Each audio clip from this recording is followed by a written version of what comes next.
Information importante. L'enregistrement de cet épisode a été fait en connaissance des polémiques qui entourent l'auteur de la saga Harry Potter. J'ai dû, pour le bon fonctionnement du podcast, m'appuyer sur certains éléments de sa vie. Toutefois, la diffusion ou l'enregistrement de ce podcast ne signifie en aucun cas que je suis en accord avec les actions et les propos tenus par l'auteur. Merci de votre compréhension et bonne écoute. Bonsoir, soyez les bienvenus dans Marque-Page. Ici, on parle littérature en tout genre. Je m'appelle Max, je suis un grand passionné de lecture et d'écriture et j'ai décidé de vous ouvrir les portes de mon univers. Et bonsoir à tous, j'espère que vous allez bien. Bienvenue dans ce deuxième épisode de Marque-Page, ça fait super plaisir de vous retrouver. Bon, je sais, il a fallu presque 3 mois avant que le deuxième épisode sorte. C'est vrai que j'ai eu une période assez lourde, notamment au niveau de mes études, parce que je suis étudiant en parallèle, pour ceux qui ne le savent pas. Et donc du coup, j'ai mis beaucoup de temps à me décider à retourner un deuxième épisode de podcast, mais on y est. J'ai repensé un petit peu le fonctionnement du podcast parce que d'après certains retours que j'ai eus, oui, je modifie déjà le podcast au bout d'un épisode, c'est incroyable. Mais d'après certains retours que j'ai eus, voilà, il fallait que j'essaye de lire un peu moins et que ce soit un petit peu plus naturel, donc j'ai essayé d'y travailler un petit peu. Voilà, donc j'espère que ça vous plaira. Une fois ce petit moment promo terminé, je vous propose de passer tout de suite à la découverte du livre pour lequel nous sommes réunis aujourd'hui, qui est nul autre qu'un monument de la littérature jeunesse. Je parle de notre petit sorcier à lunettes préféré, Harry Potter.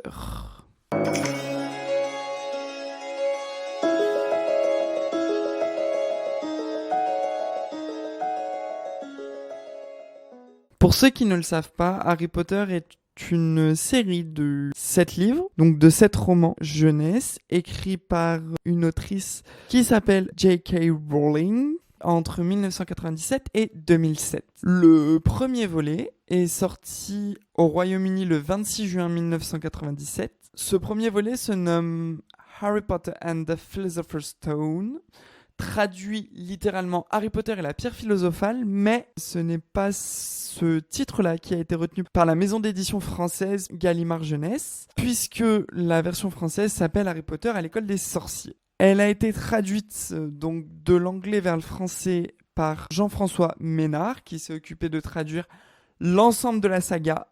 Le livre, dans sa version française, est sorti le 9 octobre 1998, donc si je ne m'abuse, presque 1 an et demi après la parution originale du livre. Ce livre se classe, en tout cas selon ma classification, dans les romans pour la jeunesse et fantastique. En ce qui me concerne, j'ai lu, ou plutôt écouté ce livre via le livre audio donc du même nom, qui a été intégralement lu et enregistré par Bernard Giraudot, qui est un acteur français. La durée totale de l'enregistrement dure environ 8 heures. À savoir que les 8 heures comprennent l'intégralité du bouquin. Ce n'est pas une version abrégée du tout, c'est une version complète.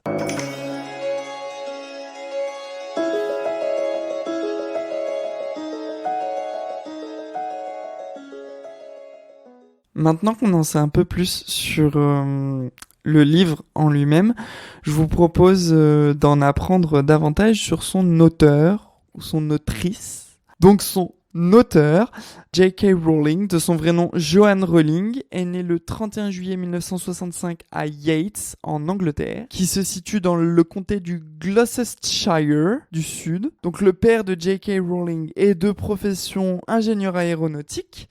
Sa mère est technicienne de laboratoire. Elle se passionne très tôt pour la littérature qu'elle trouve distrayante. Son premier travail, après avoir effectué une scolarité exemplaire, est secrétaire. C'est en 1997, après donc la sortie du premier tome, qu'elle se fait connaître. Premier tome qui, on le verra plus tard, connaît un succès presque immédiat.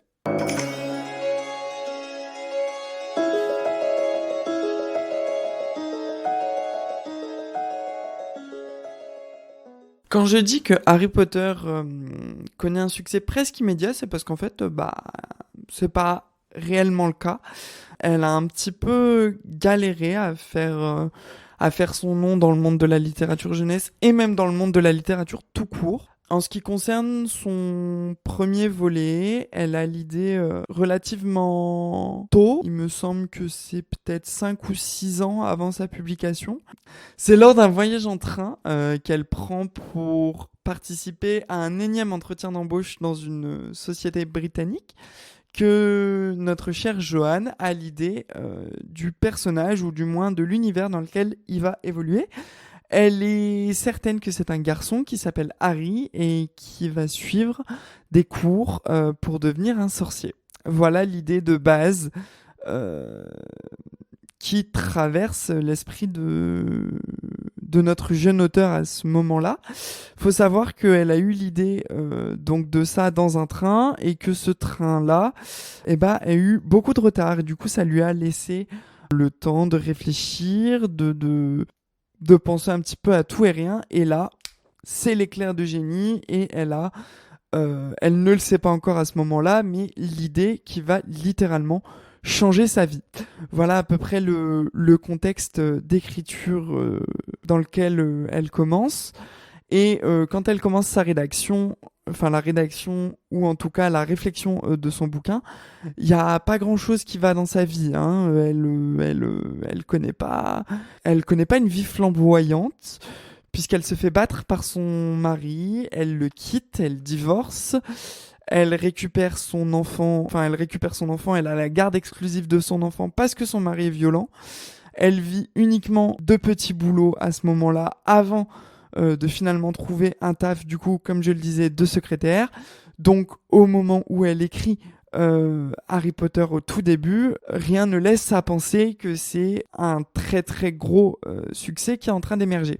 À tel point qu'elle écrit dans des bars et que, passez-moi l'expression, mais c'est le bordel hein, dans sa vie quand elle commence à écrire. Une fois qu'elle a fini de rédiger son premier tome, Joanne, elle a vraiment la volonté de se faire connaître et de faire connaître son art. Donc du coup, elle décide d'envoyer le manuscrit à de multiples agents et agences littéraires qui sont du coup destinées aux auteurs pour que en fait les agents puissent négocier les droits de publication, etc., les contrats avec les maisons d'édition, bref. Parce que, en tout cas, à l'époque, et pour Joanne, elle passait d'abord par un agent littéraire qui ensuite négociait pour elle. C'était jamais des négociations face-to-face avec les maisons d'édition et directement avec les auteurs. Et donc, après avoir essuyé de multiples refus, elle va tomber sur un homme qui est providentiel pour elle, on va dire. Un homme qui s'appelle Christopher Little. Christopher Little, c'est un agent littéraire anglais qui va recevoir, par l'intermédiaire de sa secrétaire, qui réceptionne tous les manuscrits que l'agence reçoit. Et donc, un jour, cette secrétaire, elle va être attirée, interrogée par ce fameux manuscrit Harry Potter écrit par un certain J.K. Rowling. Je dis incertain parce qu'à l'époque, il y avait une majorité d'hommes qui écrivaient et une minorité de femmes. Et du coup, Joanne, pour éviter que ce soit discriminant, a décidé de coller son prénom et celui de sa maman pour faire un pseudo, donc la première lettre de son prénom et la première lettre du prénom de sa maman, pour que ça devienne son pseudo d'écriture et que ça devienne JK. Sauf que 2 lettres peuvent tout aussi bien appartenir à un prénom composé d'homme que de femmes. Donc du coup, le mystère est complet, mais qui est ce fameux J.K. Rowling qui vient d'écrire un bouquin très très intriguant pour les enfants. Seulement voilà, on a un petit problème, justement, comme je viens de le dire, c'est de la littérature pour enfants. Et Christopher Little, à l'époque, il pense, comme la majorité de ses collègues, que la littérature pour enfants, ça ne fait pas vendre. Le nerf de la guerre, il est là. C'est qu'en fait, un bouquin, pour qu'un bouquin soit intéressant pour une maison d'édition et donc pour un agent littéraire, il faut que ça vende, il faut que ça fasse vendre des exemplaires, du chiffre et que du chiffre. Bref, et donc du coup, comme il est persuadé à l'époque que ça ne fera pas vendre, il le lit pas. Sa secrétaire, elle commence à insister un petit peu en lui disant « Vraiment, vous devriez le lire, il est vraiment intéressant ». Il finit par céder, sauf qu'il va pas le lire lui-même, puisqu'il va le faire lire à quelqu'un de plus jeune dans sa famille. Je sais pas s'il s'agit de sa nièce ou de sa petite fille, mais en tout cas, il va lui faire lire, puisque justement, lui, sa stratégie, c'est de dire, si le bouquin s'adresse directement à un enfant, autant faire lire un enfant et voir quelle est sa réaction. Donc, il file le manuscrit à l'enfant en question, et puis l'enfant vient le voir à la fin de sa lecture, et puis il lui dit « elle est où la suite ?» Et en fait, pour Christopher Little, ce fameux « elle est où la suite ?» voulait tout dire. Il fallait absolument rencontrer J.K. Rowling. Du coup, il la rencontre, et du coup, il commence à entamer des négociations avec les maisons d'édition. Une maison d'édition qui vient à l'époque d'ouvrir son département jeunesse, je crois. Et cette maison d'édition s'appelle Bloomsbury, qui est encore aujourd'hui la maison d'édition originale de Harry Potter. Voilà comment est lancée la saga, qui aujourd'hui est la saga à succès qu'on connaît.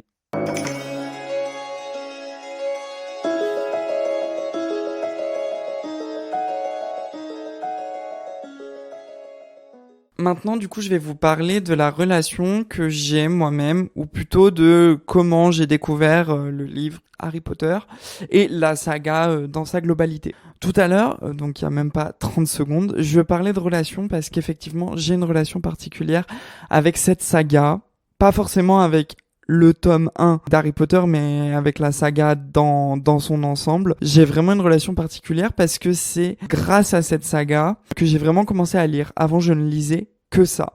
Mon seul et unique bouquin de référence. Je suis vraiment tombé dans la marmite Harry Potter quand j'avais 8-9 ans, donc fin CM2, début 6e. Et je ne jurais à l'époque que par ça, et ça a duré pendant des années. Depuis mes 8-9 ans, j'ai toujours été fan d'Harry Potter, dans tous les sens du terme, mais tous, sans exception.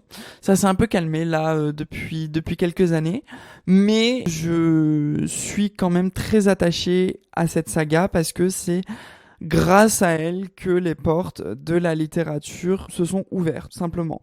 C'est aussi grâce à cette saga que je me suis découvert un intérêt particulier pour l'écriture et la manipulation des mots.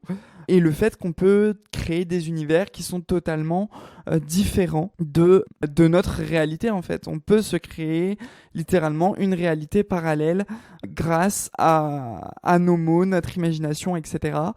Et ça, je l'ai compris grâce à Harry Potter. Je reviendrai plus tard dans un autre podcast à l'occasion sur ça, mais en tout cas, Harry Potter a changé ma vie. Sur ce point-là, je sais, j'utilise des termes très forts, mais j'ai commencé à écrire moi à 14 ans et j'étais en plein dans la lecture et la découverte d'Harry Potter à ce moment-là. Voilà. Et du coup, grâce à cette saga, j'ai pu découvrir d'autres sagas qui sont similaires, comme Le Hobbit, Le Seigneur des Anneaux, The Mortal Instrument dont on a commencé à parler dans le premier épisode de podcast et dont on parlera très prochainement. Mais voilà, en tout cas, Harry Potter sur ce point a été bouleversant pour moi. Le premier tome en particulier parce que c'est par celui-là que j'ai commencé à découvrir la saga. Et du coup, je parlerai inévitablement des autres tomes. Mais en tout cas, voilà pour cette partie. Maintenant, comment est-ce que je résume ce premier volet ?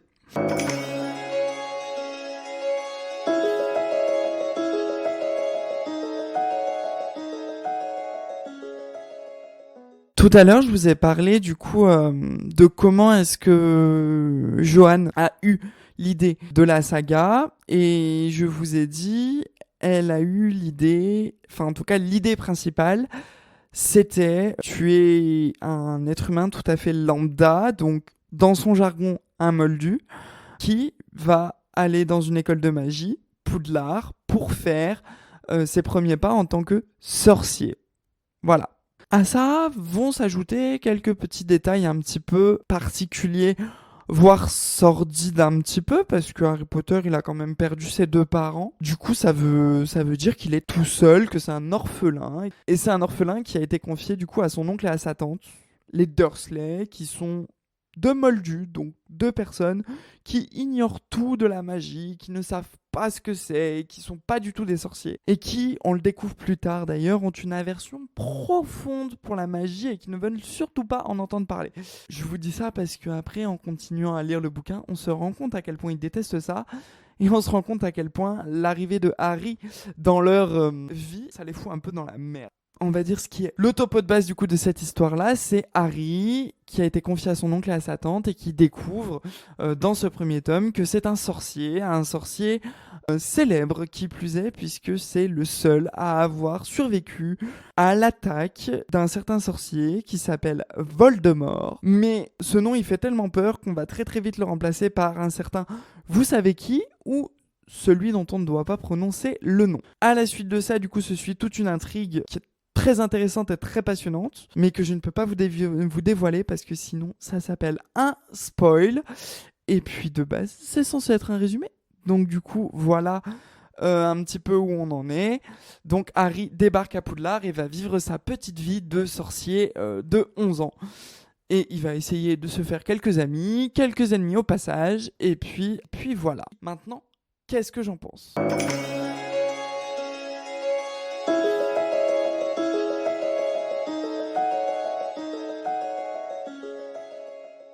Maintenant, je vais vous dire ce que j'en pense de ce livre. Dans l'ensemble, je trouve que c'est un très bon livre introductif parce que il pose vraiment tous les jalons de la saga, c'est-à-dire toutes les bases vraiment hyper importantes, ce que c'est qu'un moldu, ce que c'est qu'un sorcier, comment les moldus évoluent dans leur vie, comment les sorciers évoluent dans leur vie, comment ils gèrent leur argent, bref, toutes les bases qui servent à la bonne compréhension d'un univers fantastique, surtout chez les enfants, en fait, tout y est là. Tout y est. Et c'est écrit d'une manière tellement simple que les enfants, ils accrochent très vite.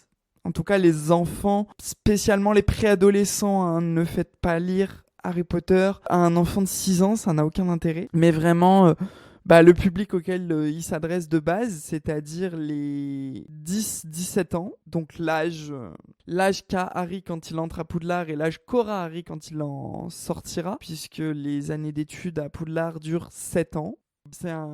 C'est un beau livre introductif. Après, par contre, je trouve que le début est un peu long. Je trouve qu'on passe un peu trop de temps chez les Dursley et du coup, je m'ennuie un petit peu au début. Mais par contre, dès qu'on arrive à Poudlard, dès qu'on prend le Poudlard Express et dès qu'on découvre cet univers magique et qu'on quitte un petit peu l'univers 100% réaliste des Moldus, c'est magique. C'est magique et la saga tient toutes ses promesses. Bien sûr, comme je le disais, même je sais pas si je l'ai dit, Harry Potter, pour moi, c'est une saga qui peut avoir plusieurs niveaux de lecture. Au début, on peut trouver ça magique.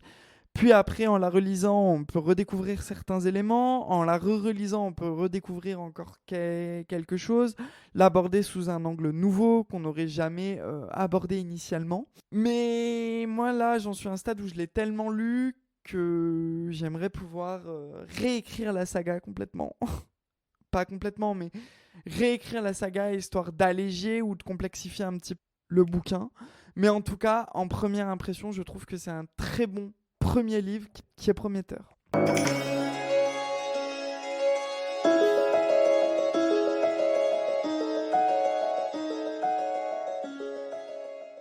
On vient de refermer le livre, donc du coup qui compte approximativement 250 pages pour 17 chapitres. On vient de le refermer, du coup maintenant je vais vous donner mon avis en fin de lecture. Comme je le disais tout à l'heure, Harry Potter pour moi c'est un bon premier tome dans le sens où on découvre la saga. La saga, l'univers, les personnages, tout ça, on le découvre très bien, pas de souci.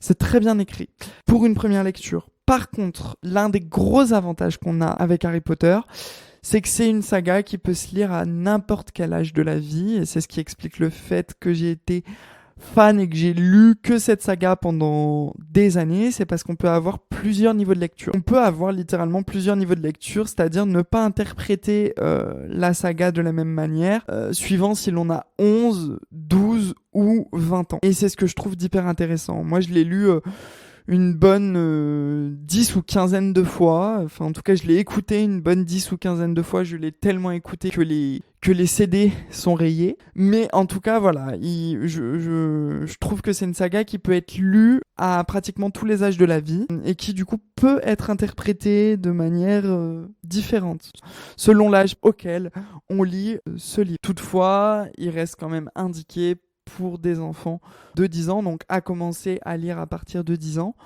Par contre, c'est vrai que effectivement, quand on a 17 ans, on peut essayer d'avoir un autre niveau de lecture et essayer de comprendre davantage les messages cachés derrière Harry Potter. Enfin, les messages cachés derrière l'écriture qui est de prime abord simpliste, mais qui au final ne l'est pas tant que ça. Et au fur et à mesure qu'on avance dans la saga, eh bien on comprend les choses de manière totalement différente. Et je dirais même qu'on prend plus de plaisir à lire les tomes suivants au fil de l'âge, ce qui est logique puisque Harry Potter ainsi que Ron, Hermione et l'ensemble des personnages gagnent en maturité au fil des intrigues et au fil des tomes. Mais en tout cas, je vais rester là-dessus. Sur cette saga, le très gros point qu'on a, c'est qu'il ne faut pas s'arrêter à la première idée qu'on a de ce livre, c'est-à-dire que c'est un livre pour enfants qui peut être lu seulement par des enfants.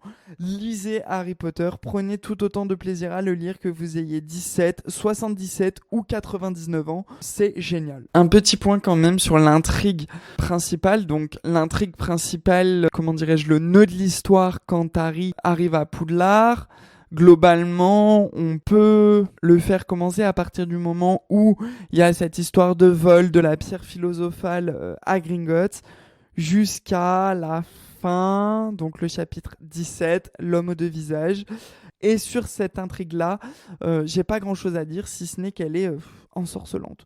Clairement, elle peut paraître, comme je le disais, simpliste de base. Et oui, effectivement, au bout de 5 ou 6 lectures, on le connaît par cœur, mais on ne s'en lasse pas. Parce qu'au final, on s'attarde sur des détails qu'on n'avait pas vus avant, ou alors on prend plaisir à redécouvrir aussi certains détails. Voire, on prend plaisir aussi à s'imaginer une autre manière de voir et de concevoir et d'écrire même Harry Potter. En tout cas, moi, quand j'écoute Harry Potter, ça me fait ça. Mais en tout cas, l'intrigue en elle-même, elle est juste top.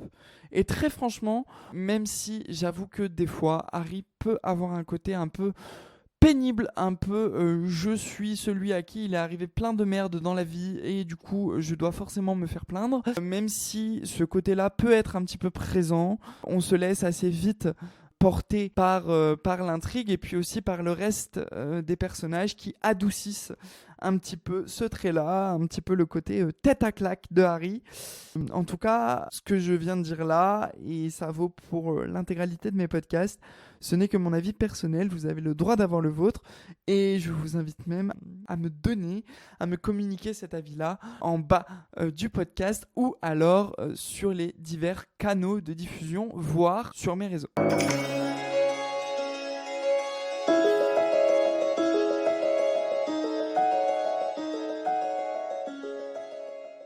Avant de vous en dire un peu plus sur le lecteur, je vous propose d'écouter un extrait de ce premier tome.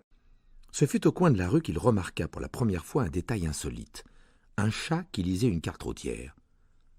Pendant un instant, M. Dursley ne comprit pas très bien ce qu'il venait de voir. Il tourna alors la tête pour regarder une deuxième fois. Il y avait bien un chat tigré, assis au coin de Private Drive, mais pas la moindre trace de carte routière. Qu'est-ce qui avait bien pu lui passer par la tête? Il avait dû se laisser abuser par un reflet du soleil sur le trottoir. M. Dursley cligna des yeux et regarda fixement le chat. Celui-ci soutint son regard. Tandis qu'il tournait le coin de la rue et s'engageait sur la route, M. Dursley continua d'observer le chat dans son rétroviseur. L'animal était en train de lire la plaque qui indiquait « Private Drive ». Mais non, voyons, il ne lisait pas, il regardait la plaque. Les chats sont incapables de lire des cartes ou des écriteaux. M. Dursley se ressaisit et chassa le chat tigré de son esprit. Il faut savoir que l'extrait d'enregistrement que vous venez d'entendre a commencé en 2000, soit 3 ans après la parution officielle du premier tome. Le lecteur français se nomme Bernard Giraudot, donc qui est un acteur français connu dans le milieu du cinéma. Le très gros point positif de cet enregistrement, et ça par contre je tenais vraiment à le souligner parce que c'est incroyable, c'est que la totalité, j'ai bien dit la totalité, donc les 8 heures, les 250 pages du tome ont été lues par une seule et même personne, à savoir Bernard Giraudot. C'est-à-dire que une seule et même personne a prêté sa voix à chaque personnage. Et ce que je trouve de fabuleux, vraiment, et je pèse mes mots dans cet enregistrement, c'est qu'il a vraiment réussi à donner une identité vocale à chacun des personnages. C'est-à-dire qu'on arrive très nettement à distinguer Harry de Hermione, ou de Ron, ou de Hagrid, ou de Dumbledore. Bref, on y arrive très clairement et ça, très franchement, c'est un énorme coup de chapeau que je tire à Bernard Giraudot qui malheureusement n'est plus puisqu'il est décédé en 2010. Mais en tout cas, il nous a offert ce pur bonheur et ce pur bijou auditif pendant 4 volets et c'est juste incroyable. Très franchement, je ne m'en remets toujours pas, même 10 ans après.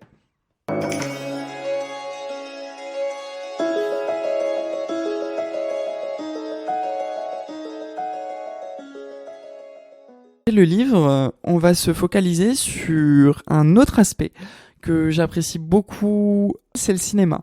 Et donc là, du coup, j'ai voulu savoir quelle était l'adaptation cinématographique ou une autre adaptation sous une autre forme du livre initial. Et donc, vous me voyez venir avec mes gros sabots, je vais inévitablement vous parler de l'adaptation cinématographique d'Harry Potter, donc produit par Warner Bros. Je ne peux pas ne pas vous en parler, c'est pas possible. C'est un film qui a marqué vraiment le 7e art, en tout cas qui a marqué ma vision du 7e art. Et je ne peux pas ne pas vous en parler. J'en parle très vaguement, simplement en vous disant qu'il est sorti en 2001 et qu'il a permis de faire connaître 3 acteurs qu'on n'oubliera certainement jamais. J'ai nommé Emma Watson, Daniel Radcliffe et Rupert Grint. C'est un premier opus qui est réalisé par Chris Columbus, à qui l'on doit également Maman j'ai raté l'avion. Je pose juste ça là pour vous dire que c'est pas un petit réalisateur de pacotille qui s'est occupé de l'adaptation cinématographique. Non, sans déconner, parce que j'abuse peut-être un petit peu sur les termes, mais en tout cas, cette adaptation, elle est juste incroyable et on en reparlera dans un prochain podcast. Je sais, je suis assez dithyrambique avec cette saga et je trouve assez peu de points négatifs, quoique si, j'en ai trouvé quelques-uns quand même. Mais vraiment, voilà, je suis dans l'ensemble très positif sur ce livre, même si voilà, il y a quelques aspects qui sont négatifs, mais ils sont moindres par rapport vraiment à l'affection, voire à l'amour que j'ai pour ce premier tome. Vraiment. Voilà, je pense que vous avez réussi à comprendre l'essence de ce premier tome, ou en tout cas ce que j'ai voulu vous en faire partager. J'espère que j'ai réussi à vous transmettre cet amour et cette passion que j'ai pour la saga et pour ce premier tome. Voilà, j'espère que ça vous a plu et que je vous ai donné envie de relire ce premier tome. Voilà, je pense que je vais m'arrêter là-dessus. Je pense vraiment, si on doit retenir quelque chose de ce premier tome, que c'est un excellent premier tome introductif qui convient à toutes les tranches d'âge et qui fait clairement comprendre la magie et la sorcellerie de ce premier tome et de cette saga qui est magique et qui a marqué son époque. J'espère en tout cas que ce deuxième épisode de Marque-Page vous aura plu, que cette nouvelle formule vous aura plu aussi. Donnez-moi votre avis, n'hésitez pas. Je vous souhaite de passer une bonne journée, une bonne nuit, une bonne soirée, suivant quand est-ce que vous écoutez ce podcast. Je vous dis à très bientôt. N'oubliez pas que si vous le souhaitez, vous pouvez me joindre via mes réseaux sur Facebook et Instagram en tapant le Temple des mots. L'ensemble des liens et des comptes cités, des sources, etc. sont disponibles en barre d'infos de ce podcast.